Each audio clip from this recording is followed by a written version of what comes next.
Good afternoon, YouTube. Welcome back once again to Fat Cat Collections, and today I want to do another discussion video, and the topic of today's video is what makes a watch good. I was going to make this specifically about one brand, but I'm going to mention many brands in this video. Now, just a little bit of my resume when it comes to watch collecting. I'm not a professional watch, I don't repair watches, I don't put watches together, I'm not a watch creator. I'm just an avid collector, and I don't collect watches that are super expensive. I'm not a luxury watch collector. I feel, and I've said many times, if you've watched my video, this is going to be kind of like beating the horse dead. I've mentioned many times, I'll never spend the money on a luxury watch. One, they're super expensive, which there's too many other things I'd rather spend my money on. It doesn't always come down to, oh, well, you can afford it, that's your argument, so you're just knocking luxury brands. It's not the case at all. Remember, a Rolex watch, and we're going to pick on Rolex like we always do, but when I mention Rolex, I'm really kind of mentioning, just because I mention Rolex, that doesn't mean I'm not talking about AP or Patek Philippe, even Jacob & Company. Although I always argue Jacob & Company, I can rationalize the price more on Jacobs just because of the use of precious materials, stones, and they are works of art, okay? There's nothing that really, when you look at a Jacob & Company, you almost know it's a Jacob & Company without even knowing the name. And I think I appreciate that. I appreciate the design. I appreciate what goes into making those watches. But when I look at brands like AP, like, Rolex, like the many other luxury brands out there, Chanel, all these different brands that charge insane amounts of money, I just will never rationalize that amount of money. Now, there is a difference if we want to look at what can I afford. When I look at like an AP or, a Patek, and correct me, I don't know the exact pricing of this stuff. I'm not interested enough to actually know these details, but I know you got to pay, let's say, 100 grand. Let's just pick the price, the value, 100 grand for a luxury brand watch of one of those other brands, right? If we compare Rolex to those brands, a Rolex is affordable. A Rolex is not an unaffordable item. I could afford a Rolex if I really wanted one. I just don't see the point. I have too many other watches that I enjoy far more than a Rolex. And I get the same experience wearing a fake Rolex or wearing a homage Rolex or any of the other brands that look just like Rolex that make these watches for the folks who appreciate that style. And I say that loosely because a Rolex isn't really... It's a very adaptable watch. You can wear a Rolex or any watch that looks like that with pretty much anything. A suit, a pair of jeans, you can work in the yard. They're very adaptable, right? But if you wear something really large on your wrist, you may not want to wear a giant iced out Jacob & Company watch while mowing the lawn or going swimming. You know what I mean? So this is kind of the comparison with these and how I kind of differentiate these watches. A Rolex absolutely is a good looking watch, and that is subjective, but it's a simple watch, and I don't think there's anybody really, if we're being honest, on earth that will look at a Rolex and say that that's ugly or gaudy. Of course, you might hear that about some of the ones with the stones and stuff, but most people are going to say, hey, that's a decent looking watch. The issue I have with the brand is how much they charge. And the issue I've always had is the quality for what you're paying. Now, people argue with me about this all the time in the comment section, and frankly, I just don't have the time to have a polite, analytical discussion about quality differences.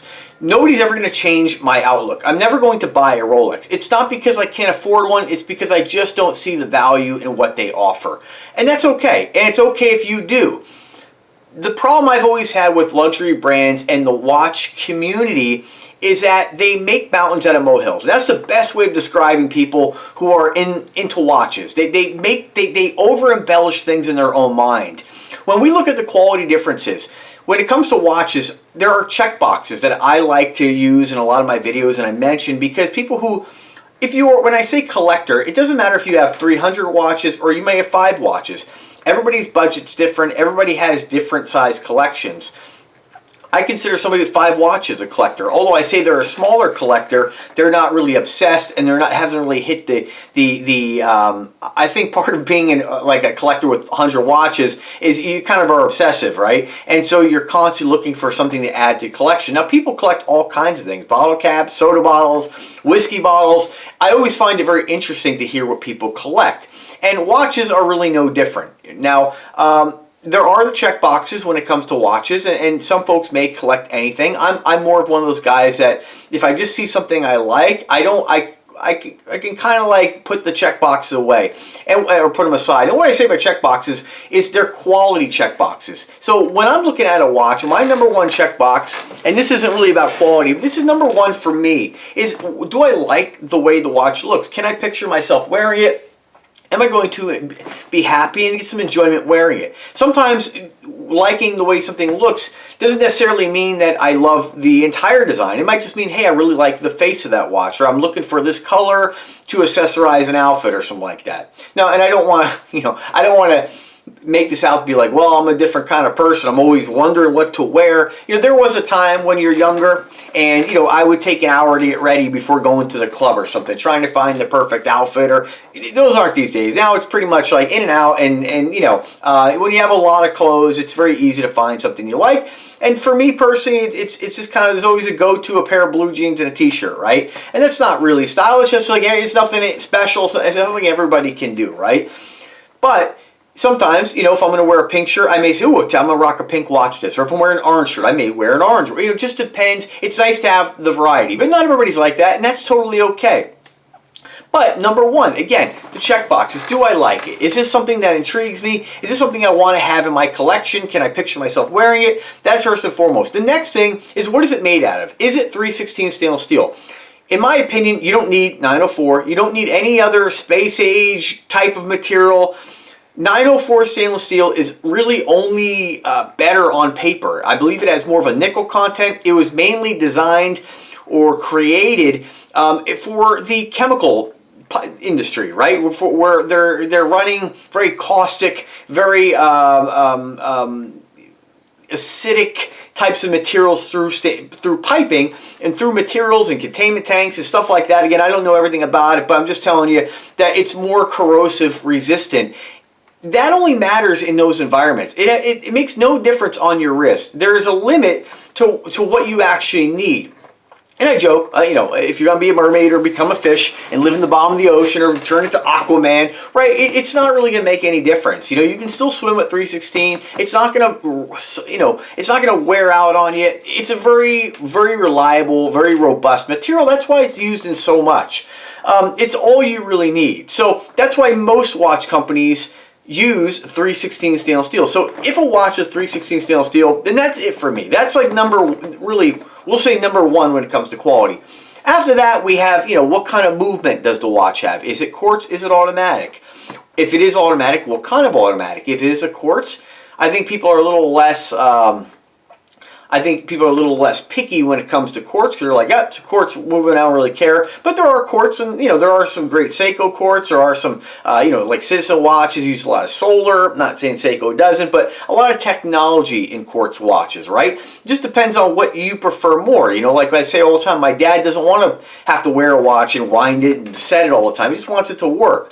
And that's why quartz watches are so popular. I think quartz watches are probably far more popular than automatic watches, but I like the idea of not having to replace the battery, right? I don't mind setting the watch. So for me, I'm always going to gravitate towards automatic, but if I really like checkbox number one and we have checkbox number two, then I'm going to live with the quartz. It's not a big deal to me. I'll put a battery in it someday or just wear it when not working. The next one is, what kind of crystal does it have? Now for me, this is not really a concern at all. Again, making a mount out of molehill is what a lot of people in the watch community like to do. I understand the argument that sapphire crystal is more scratch resistant, but it doesn't mean the difference. And I use this kind of I guess comparison when it comes to quality. The difference isn't like, here's sapphire and here's like mineral, and so well, you really want the sapphire. That's not the case. It's not like comparing fuel economy, right? Where it's like, all right, well, here's this brand new Toyota Prius hybrid, and here's like that 73 Chevy. Like, there's a big difference. It's not the way it is. All these crystals are scratch resistant. Even $20 crystals with just plain old glass is very scratch resistant.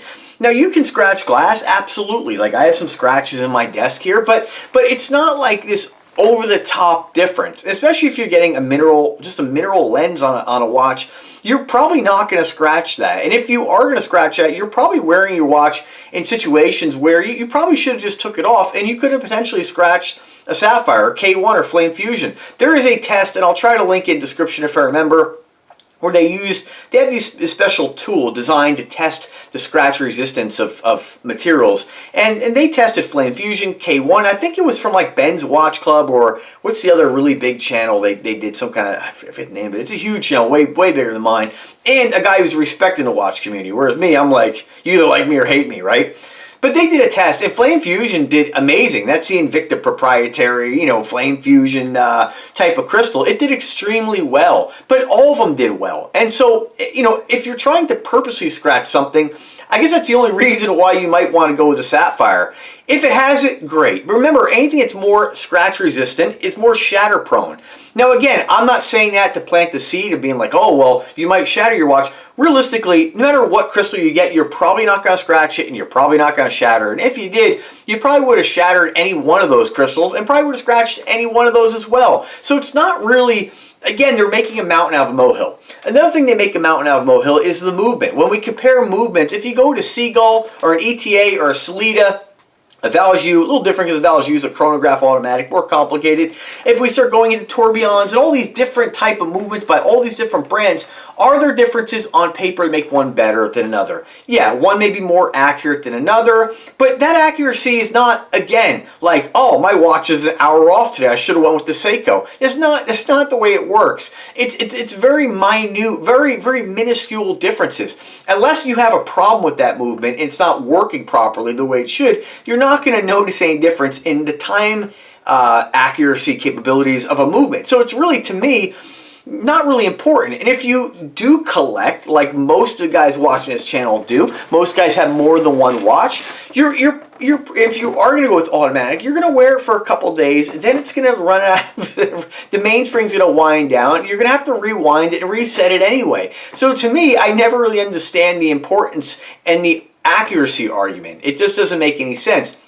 It is also to be noted that you can regulate a movement that's a $25 Seiko NH35 movement to be just as accurate as a COSC certified movement. This has been done all over YouTube by guys who know a lot more than me about watch movements and watch quality and stuff like that. Again, absolutely, there are different technologies and different reasons on why movements might cost a little more, but ultimately, at the end of the day, it's a lot of markup. It's a lot of marketing and a lot of markup. And anybody who doesn't believe that, to me, doesn't have the ability to critically think and reason. I mean, it just doesn't make any sense to me. I've yet to have somebody who's a watch snob come onto this channel and say, hey, this is why this is so much better, and then show the real world reason. A lot of times I get, oh, well, Rolex you're going to be able to sell and make money on. And to me, it's a delusional thought process. And what I find really comical is now you have all these guys who said that on YouTube doing videos saying, oh, the Rolex market's tanked. Remember, prices go up and down. And what determines the price of anything is supply and demand. And of course, some good old-fashioned, sometimes things get hyped, but again, that comes back to supply and demand. We hear it all the time, hyped cologne in the fragrance community. Got, a YouTuber, you'll find a cologne on Amazon, 19 bucks, and you'll have a YouTuber who reviews it. All of a sudden gets, a whole bunch of views on it, loves the fragrance, and that influence helps to drive the price up. And so that's kind of how marketing and kind of how the world works when it comes to buying things. Are these luxury brands made better? I think there's more quality control, I think, with luxury brands. I think that these watches there's somebody caring a little more when this watch comes off the line, right? You're having a guy who's really putting for instance, the Rolex reputation goes out with every watch. And so they want to keep a certain level of quality. But remember, anytime you have human beings, or even machines, honestly, involved in making anything, there is the potential there for things to go wrong and to have a defect. And this happens with every product on Earth. So there is really no guarantees with anything. If I had to put money on it and say, all right, you have these two watches that came off the line, you're gonna bet, you're gonna wage like $1 million. I don't have $1 million, but let's say $1 million. Put it on which watch? This Invicta for $68 or this Rolex, and we're gonna put these watches to the test, and we beat the hell out of them and see which one holds, lasts longer and still continues to work. Which one do you want to put your money on? Of course, I would put my money on the Rolex. But in the real world, we're not beating on our watches like that, right? And I can wholeheartedly state, of my brands of watches, when it comes to watch quality, I have, I think, over 300 watches. I have watches I got from Walmart, some old Elgins that were 50 bucks, quartz, very basic. I have watches that were like 2 for $20 when I was younger at the mall I'd pick up. And I have watches that are like $2,000, $3,000, $4,000, $5,000. Now, again, the price depends on what the manufacturer is selling it for. Something being worth it is really only worth it if they sell it for that. And I don't have, I don't own a watch company, so I'm not privy to what Nubeo makes on their watches and what they actually sell them for, or any brand that Invicta as well. I'm not privy to that information. What I can tell you is what watches sell for, what they retail for, what they go on sale for, and to just always be a smart shopper. And of all the brands I have, when I look at some of the more expensive brands I have that tend to hold their value, like Aquadive Bathyscaphe, that watch is generally around $1,800 to $2,000 all day long. That's what they go for use. There might be a little fluctuation in price, but I can wholeheartedly tell you, when I look at that watch, as much as I like it, my real draw to the watch is the vintage styling. But what really kind of gets me on the watch is the price. When I wear it, I have this, if somebody asked, I'm like, what is that? I know that they're going to ask me and say, oh, it's an Aquadive. They're like, how much is that? Oh, it's $2,000. Of course, I didn't pay that. I got it for free. But there is something to be said about somebody like recognizing something expensive on your wrist. People, I think even if it's not your primary reason for buying something, it always feels good to have something kind of like unique and unobtainable. But again, it's not really unobtainable, right? It just makes somebody say, wow. And I feel like a lot of times I know how I think when I look at somebody wearing something expensive or owning something. My first thought process is like, my first thing I think about is, what do they do? They must have money. And that's not always the case. And ultimately, at the end of the day, all that stuff, we all want money, we all want nice things, but your character and how you are as a person, your ability to reason and communicate with people, I think is more important. And that's coming from a guy who's not rich. I'm sure a guy who is rich would turn around and be like, oh, well, you're only saying that because you're not rich. So ultimately, all we can really be accountable for is what comes out of our mouth, our opinions, how we treat others, and doing what makes us happy, what we like. I wear what I like. Sure, we get the stupid YouTubers to make comments sometimes. I wear my hair this way, I wear my beard this way, I wear my clothing, I decorate my home, I drive the car I drive, I wear the watches I wear because I like them. And that's all that matters. And if you do things for yourself and you buy things and wear things based on your own style, your own identity, you won't really fall out of love with it. Styles do change, of course. I'm not going to rock the baggy Jinkos anymore, but that's part of life. I mean, you're always going to have differences. You're always going to have style changes. That's just how it works. That's nothing unique to me. That's everybody. And I think that ultimately, just doing what you like, at least if you buy something that goes out of style, like, watches are kind of, to me, I feel like a watch is something you could always, even if you have the kind of personality where you're very basic and you're not, jeans and a t-shirt, you can really kind of pizzazz yourself with some crazy over-the-top watch. And I think it's a lot of fun to be able to express yourselves in different ways, where maybe you wouldn't dye your hair pink, but maybe you rock a big pink watch and think it's kind of like, I like it. It's kind of fun. And I think that's what's great about watches. I think that, and it's just too bad that in our watch community, that there isn't like this open environment. There's a lot of hate. And ultimately, that hate really comes from the internet, and it just comes from people being miserable in their own lives and really being jealous. When somebody insults somebody or tries to knock something down that somebody else likes, that really just comes from a place of jealousy. There is no other place. It doesn't matter how much money that person has. It doesn't matter how confident they are. It just comes from a place of jealousy. Now, again, I'm like anybody else. I could look at some of the Instagram feeds and the things that people like, and some of these women on there, the way they talk, to me, it's an absolute turnoff to see what our world is turned into, But again, I know sometimes I feel the desire to say something, but I just don't, because I'm like, that person is another human being, and I'm no better than anybody who's doing that, trying to do that to me. That person puts up the content they want, and that's not my business or my place to say anything. And I feel that about my channel, I feel that about the watches I like, and there's nothing that anybody's going to say. It doesn't matter if every single person that watched my channel told me that the watches I like are complete dog shit, and I look stupid for wearing them, I'll be like, well, fuck off. I don't really, it's not your, it's not, I'm not your child. I'm not your, you know, you're not raising me. You're not buying these things for me. I wear what I like, and I do what makes me happy. And I think if you do that, you'll walk out of the house knowing that you feel good when you look in the mirror, and that's really all that matters. Unfortunately, there are a lot of people who don't have the confidence, and they're not secure enough to do that. They do things for other people. They're like, well, I really wanted this bright red watch, but I'm afraid of what somebody might think of me, or how they might look at me. You know, it's just, that's, you know, people feel that, and they would never admit to feeling that, but it is part of being a human being, and it is what it is. So, you know, what can I say? But getting back to the watch quality, and again, I think I made my point very clear. You should buy what makes you happy when it comes to watches, and know that a lot of guys in this, you know, a lot of guys on YouTube who are reviewing watches, they're full of shit. You know, there are guys who will review a Spinnaker watch and tell you how awesome it is, but then review an Invicta and tell you what a piece of shit it is, right? And there's always that subjective style factor that comes in that you just can't seem to put apart. I even had a guy today comment about how much better Aragon watches. Now, this guy used to buy Invicta, and he's saying the Invicta watches are, you know, really bad quality. Started off about quality, and his opinion about a quality might be legitimate because he might have had some bad experiences. I've always said I wouldn't buy some of the entry-level Invictas. I think you are getting more of those really lower-end type of watches. But if you buy your pro divers, and I don't mean all pro divers, there's, you know, there are pro divers that feel a little different, right? But for the most part, pro diver, grand divers, and reserve level Invictas. And Invicta does a bad job at kind of classifying their categories because they really just kind of throw, you know, brands around, brand names, models around, and you have a bolt here, a bolt there. You know, I see Hunter combination bolt hybrid. It just gets confusing. Then you have reserve. This is reserve, that's reserve. And really, there is a reserve in my mind. It doesn't always have to say reserve to be reserve.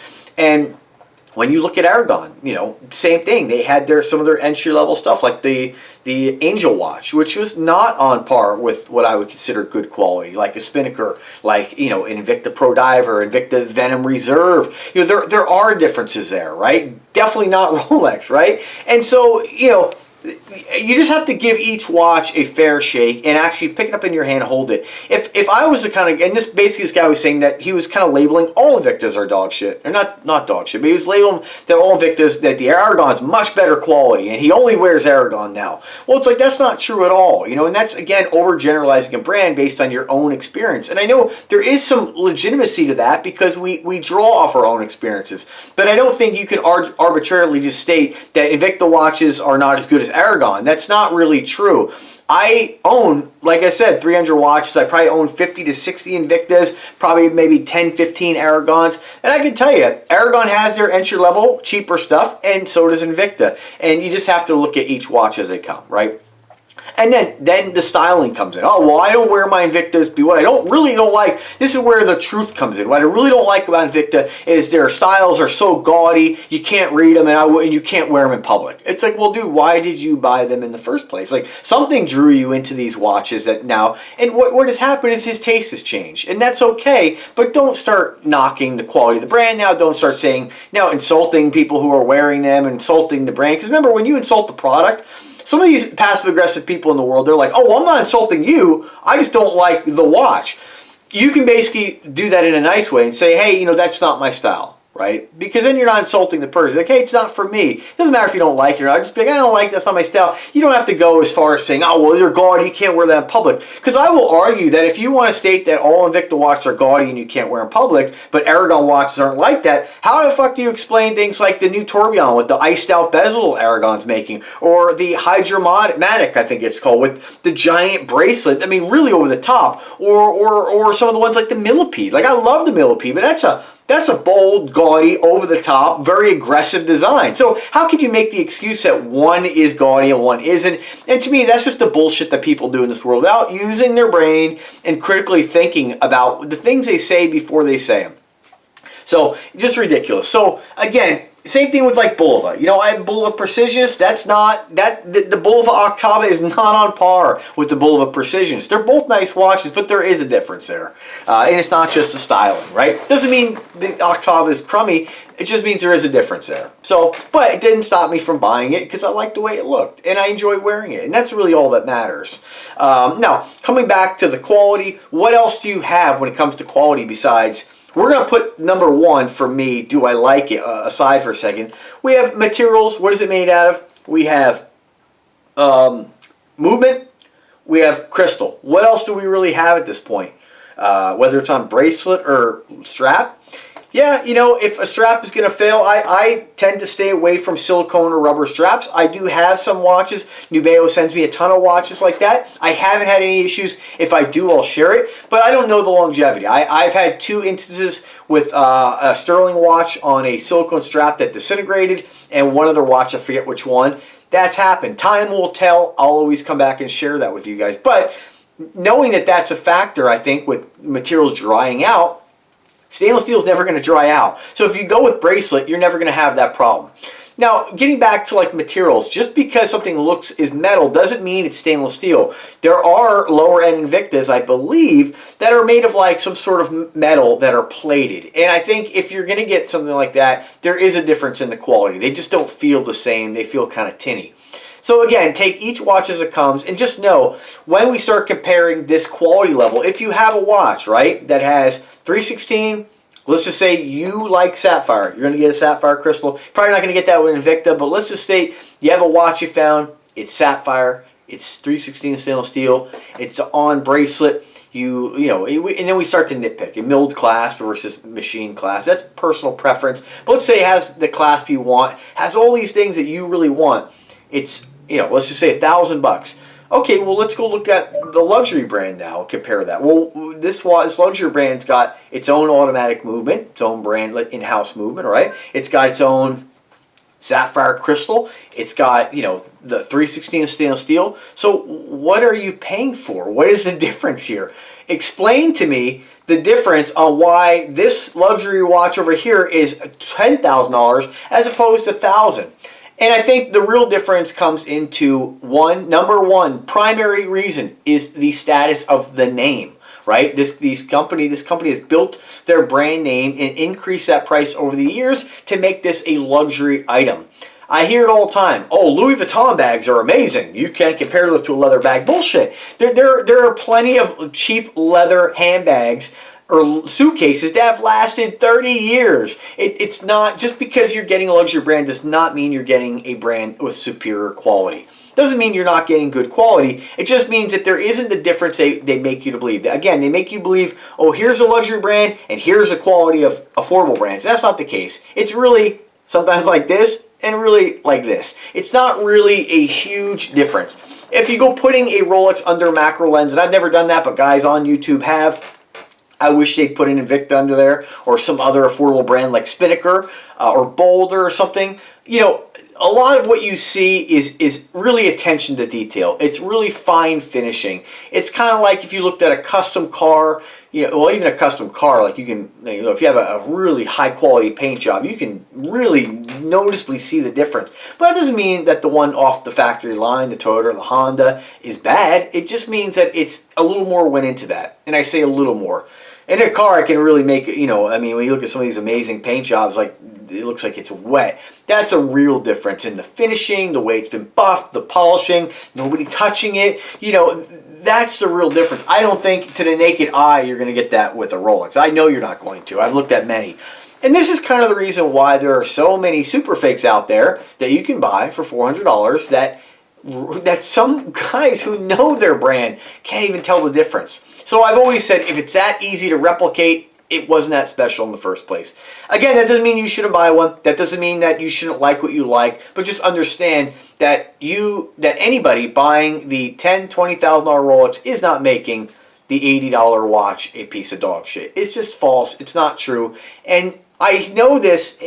I know this not just because I collect these things, but I know this because I get comments all the time from folks who are like, man, People have said this brand is shit. I bought it. I'm amazed. I hear it all the time. People are like, I took my Invicta in to have a new battery put in, or have it serviced, or whatever, or sized, or my steel dive. And the watch guy was like, couldn't believe it wasn't Swiss made. It's like, remember, all these things are marketing. Be a smart human being. Question things. Think about them. Think about things from both sides. And ultimately, at the end of the day, buy what makes you happy. But just know that when it comes to quality, think about my checkboxes. Think about, again, I consider myself a 4 checkbox guy. Like it, crystal, movement, materials. And I think if you look at watches with that mind, again, if you look at a watch, and even if it has those, and you look at, like, the pip and it's all crooked or the bezel's flopping around, that's a real indicator that, hey, this isn't made to the best of standards, right?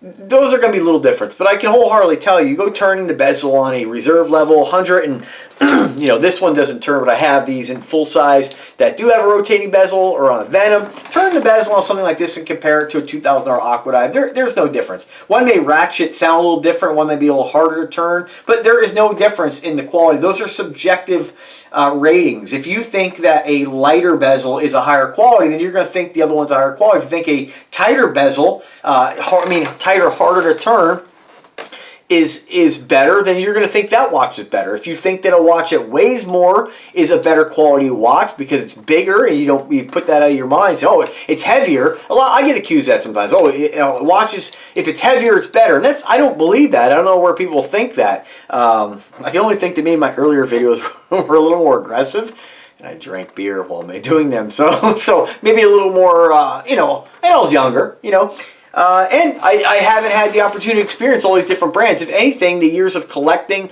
and seeing all these different brands has really solidified my stance. They're all nice, and ultimately, you should always buy what makes you happy, but don't think that you can buy quality, because the old saying that you get what you pay for can go both ways. You can get what you pay for a $100 Invicta. This watch was $100, reserve level, mid-size, specialty, one of my favorite watches Invicta makes. I will put this watch up against any watch on earth for quality. And, again, this is a quartz, so that might be one of those check boxes, but when you turn the bezel on turn the crown, the function pushers, nothing's gritty. These watch stops will lead you to believe, like, oh, it's like you're turning sandpaper. It's just not the case. Or turning like an old rusted gear. That's nonsense. All that's nonsense. Don't listen to them. Oh, the tolerances, a Rolex bracelet. Like, give me a break. You look at something like this. This is incredible.